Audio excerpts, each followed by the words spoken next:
Welcome to the Going Into Bat for Yatesy meeting, where an opportunity exists for us all to contribute and support people that obviously mean a great deal to you all.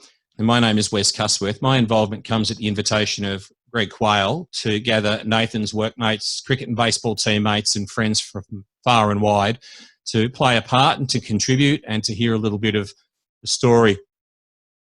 So I would like to invite Nathan firstly just to say a few words and just to, I know that he's never been shy of a camera. My time with him at Win TV, he was always quite responsive when it came to responding to the opportunity to answer a few questions, particularly cricket related. This is way more serious, as we well know. But Nathan and Courtney, firstly, welcome to you, and also welcome to Claudia and Reeve. And Nathan, just take us through what actually transpired on July 25th that's led to what's obviously a really dire situation for you.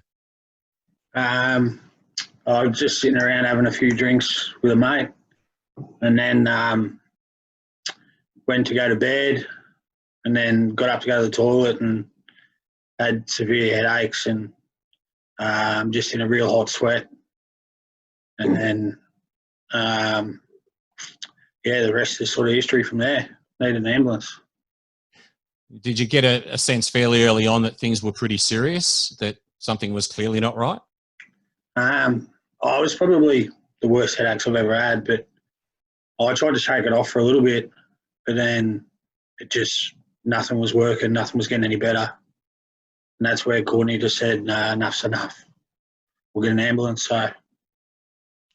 And obviously the last few weeks have been quite a journey for you. Just take us through some of the details of actually what's gone on, because I know you've been documenting some of that on Facebook. There may be some people that are seeing and hearing the more specific details for the first time. Can you take us through that?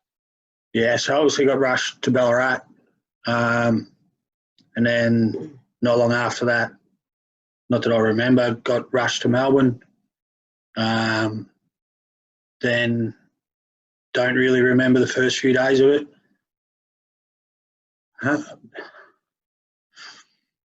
Yep. Hey, Courtney, we might just turn to you. And given the fact that you're a nurse, on the one hand, that may be an advantage because you know what's going on. But on the other hand, it's like a double-edged sword. In reality, you probably know more than you really want to know, and you probably understood the severity of the situation. Can you take us through what it was like for you? Yeah, I guess in that sort of situation, knowledge isn't power. They sort of always tell you that it is, but in that situation, it definitely wasn't. And as a nurse, I guess, and I've definitely questioned myself over the last 3 weeks whether my nursing skills were there on the night or whether I'd sort of cracked up to all it could be, do you know what I mean, to be able to help him at the time, or did I miss some signs or some symptoms that he was having that, maybe we hadn't talked about enough, or there was lots of stuff. I guess we're like every other couple, invincible and nothing could ever happen to us. So I sort of felt like as a nurse, what did I miss? But then there are a lot of things over the past sort of 3 weeks that nurses would sort of say in the background when I was talking to them or getting a care call or whatever, and there was only 6 or 7 patients on his ward at the time, and they talk about someone losing consciousness, and you're always in the back of your mind, they talk about GCS and stuff, like question whether that was your husband, because you've got a little bit too much knowledge of what was going on in the background as a nurse. Yeah, sure. And obviously, because you're so emotionally involved in what's going on, it must have been really hard for you to just retain a balance and try to keep your head in the game, so to speak. Obviously, it was probably quite a distressing time for you. I'm not really sure I maintained a balance at any stage during this. I sort of felt like I had the nightmares are real and still are over what had happened, and the fact that they'd asked me to go in and say goodbye to Nathan, and then I had to come home and tell his dad and then talk to the kids about the possibility that Dad had gone to bed last night, and the kids had gone to bed, and then suddenly he wasn't here in the morning. To talk to a 5-year-old and a 13-year-old about that was the most traumatic thing I've ever done in my life, I think. Yeah. Yeah. And from a physiological point of view, can you explain to people what your knowledge is of the situation? So I thought when he was coming off the toilet, he was a bit staggery, had come to bed, was a bit slurry in sort of what he was saying and kept just telling me to wait. Well, I didn't wait for much. I'd called the ambulance and then I sort of went into nursing mode, and then I cleaned our room for some reason because I didn't want the ambulance to find the dirty washing in the corner, as you do. And then the ambulance officer actually said to me, "We believe he's had a bleed on the brain." And from then we knew things were pretty serious. Yeah, obviously the ramifications for that can be fairly fatal, can't they? So Yeah, of course. Yeah. Yeah, it really. Yeah, it's never something you want to Google. Trust me. Yeah. Yeah. And as you mentioned, just even managing the kids in terms of helping them understand what was going on was a pretty testing time for you. Oh, for sure. The 13-year-old, she was pretty good about it. The 5-year-old didn't understand why Dad just wasn't here and why he had to sort of be without a dad, I guess. And the implications of that was I couldn't say whether he would get a dad back or not. Yeah. Nathan, I believe that your experience in hospital was obviously pretty exhausting and long drawn out, but took a further twist with the potential COVID-19 exposure. That has ramifications for right now, doesn't it? Yeah, it does. I've still got another week of isolation. But I've had 2 negative tests so far, so pretty confident that the third one will come. Yeah. It's just little things like we've asked him to take him around the block on his brand new bike today. Well, Nathan's not allowed to leave the house, and it's probably something that he's missed for 3 weeks while he sat in hospital, and now he's locked down for longer and locked down with the nurse as well, that I'm sure is driving him crazy. Yeah. Have they given you any indication, Nathan, as to what's the next step in the rehabilitation process? I've got a scan again in 6 weeks, just to check everything, the shunt and all that's still working. From the scans I had before I left, I was pretty confident everything was sitting right and working the way it should be. But yeah, that's the next step. Got a COVID test on Friday and a CAT scan in 6 weeks. Yeah. Courtney, obviously you've probably seen even more so than Nathan the level of support that's been generated amongst your friendship group. Tell us a little bit about that and the ways in which people have been able to contribute and help keep you sane and also help you in practical ways.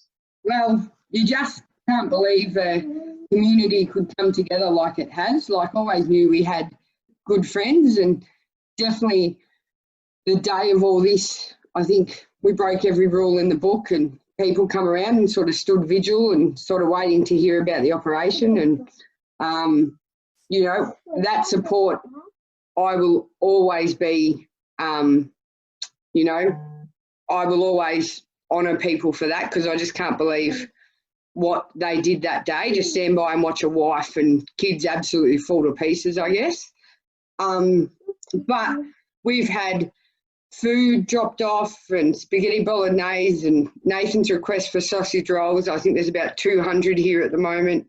And then what turned into, well, Nathan didn't really fit in our shower because of his height. Nathan's 6'4", turned into let's put a new shower head in. And I spoke to our good mate, and he's online, Dave Thompson, about it, that I would buy a new shower head. Then it was, we have to pop a few tiles off to the Mount Clear Cricket Club, basically jumping in, and we put in a whole new shower. They jackhammered and they worked their bums off really for an 8 or 9 day turnaround for a new bathroom that would fit Nathan, because the likelihood of Nathan coming home worse than he is was a real likelihood. So frames and walkers and walking sticks, and I'd already been told all that while I was down there, that the insult to his brain is his balance at this stage, and that he will have to rehabilitate that to see if he can get it back for the next 3 to 6 months. So,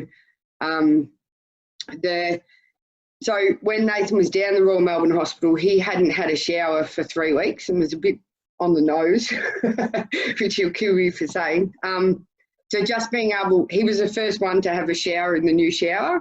And I think for him, just being able to pull a shower hose off and being able to use it and actually freely shower himself, and, you know, I think that was such a relief for him. But he sort of walked in and went, what happened to the environment? He was just stunned at what everyone had sort of pulled off for him. And there were people working here till 6:30 at night, the night I brought him home, like pulling trailers out and everything, so that when he walked into the room, it was a surprise, you know, putting towel rails up and everything else to finish the room off. Well, I wasn't even here. Fantastic.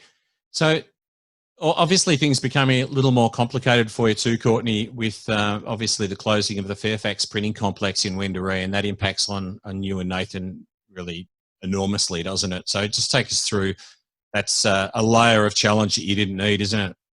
Oh, for sure. Like Nathan had known for about 2 weeks previous to this that Fairfax in Ballarat would be shutting. So I think that obviously provided a fair bit of stress on our family.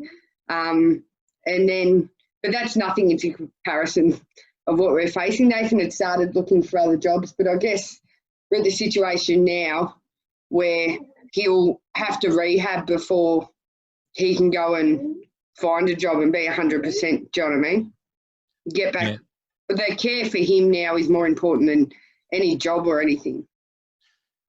So I'm going to ask Emma Ward to say a few words right now, because Emma has played a really, really significant role with the establishment of the GoFundMe page, which is a fantastic initiative. And at the last count, I think it was something in the vicinity of $7,700 towards a $10,000 target. So we might just get Emma to say a few words about the GoFundMe page. It was actually from Darren's workplace that the idea was thrown around to help Nathan and Courtney and their family, because they're also obviously affected too in regards to the closure. But yeah, like you said, Court, with it sort of puts everything into perspective, doesn't it, with life when something happens. But we wanted to help you the only way we feel we could, and we really want to raise a lot more funds. So if everybody could just give a few dollars, it will add up, which would be quite amazing. It's called Nathan's Recovery. I'm not sure if we can put like a link under this. Yeah, we'll be sharing a link with this post where people will be able to share that further and also contribute. Oh, that'd be perfect. Thank you. So yeah, we hope that's helped you get through. But again, we'd like to raise a few more funds. No, it's awesome. Good. See, I know it's hard to not work. Well, I started a new job just previous to this. So yeah, at the start of July, I started a new job. And so as of the 25th of July, I've really been put off work because of COVID, and I entered Melbourne. So that locked me out for 2 weeks. And now, now that Nathan's classed as a close contact, I'm out for another 2. So he has to deal with me for another week before they work. Well, Emma, to you and Darren, fantastic effort. So thank you so much for setting that up. Thank you. We might open up the Zoom meeting if there's anyone that's got any additional questions they might like to ask. I'm mindful of the fact that even for a period of time, it's probably challenging for Nathan to concentrate. So we won't let it go on too long, but we do want to give him the opportunity to respond if people have got any specific questions. So would anyone like to ask any further questions of Courtney and Nathan? And Nathan, Robert here. Are you getting other support from the government, you know, because they carry on about all this disability protection and things like that? I'm just wondering what other support mechanisms you've got in place or maybe coming on for you. No, well, that's a bit of a funny thing because I'm a nurse. I'm not actually, and because it's an organisational requirement that I don't enter the facility. and it's not a government requirement as such. I'm basically just barred from the facility and not entitled to any entitlements. That's pretty tough. Yeah, so as a hospitality worker, I'd be getting $750 a week, but as an aged care worker that's a nurse and registered, I'm not entitled to anything. Wow. Yeah, I think the government needs to review what they're doing. Yep. Well, what else can we do for you guys? I mean, fundraising is one thing. Sausage rolls obviously is being done. Is there something else we can do to help you guys out? No, I think we'll be right, mate. Appreciate the offer. Spoken like a real tough guy. They're not people to ask for anything. Like obviously everyone in Ballarat knows, and certainly in cricket and baseball and other sports knows and loves Yada. Loves and hates, I'd say, probably. But look, I think just seeing the support that I've already seen is pretty impressive, but it's not surprising. Like the amount of effort that Yada's put into cricket in the last few years has been amazing. 4-time EJ Cleary medalist, like you'll go down as a legend, I'd say, in years to come. So my thoughts are very much with you, mate. Like, it was really sad to hear about what we heard about, and just hang in there, and if you need anything, just sing out. Thanks, mate. Yeah, that's great, David. Thank you so much. Well, my encouragement to you all is to share not only this video so that people get to hear Nathan and Courtney's story, and also the story that affects the kids really significantly, but also to share the GoFundMe page links so that people can contribute, because as has been raised already by Emma, just a little bit from a lot of people will really, really add up. And I don't want to seem too soppy with this one, but I just read a quote about community, and I reckon this is really, really fitting to Nathan and Courtney's situation. The quote says, "The greatness of a community is most accurately measured by the compassionate actions of its members." And I think when a community the size of Ballarat and beyond, because we know Nathan's presence certainly extends beyond Ballarat, then if everybody plays their part, then we can also really help this family through what's a pretty difficult and dire stage right at the moment, and onward and upward, as they say. So to Courtney and Nathan, we wish you well. Thank you very much. I'd also like a bit of a shout out to the sports store. I guess while Nathan was in hospital, we didn't have any clothes or anything with him.